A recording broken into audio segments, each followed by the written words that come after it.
म्हणून हे कर्मकांड करणं आवश्यक आहे। त्याच न्यायाने या कुटुंबाने कर्मकांड केलेलं आहे।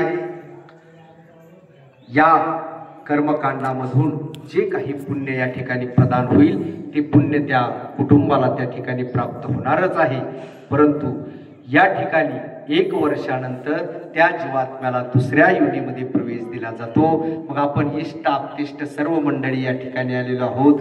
भगवंताला आपण हीच प्रार्थना करायची का हे भगवंता, या सेवेच्या माध्यमातून जे काही पुण्याचा संचय या ठिकाणी होईल ते सगळं पुण्य आमची कुणाची मावशी असेल, कुणाची आई असेल, कुणाच्या जाऊबाई असतील, कुणाच्या सासू असतील, कुणाची चुलती असेल, त्यांनी त्या ठिकाणी म्हणायचं त्यांना या ठिकाणी काय व्हावं, समर्पित आणि अशा प्रकारचं व्हावं आणि भगवंत त्यांना चांगल्या योनीमध्ये त्या ठिकाणी प्रवेश देऊ।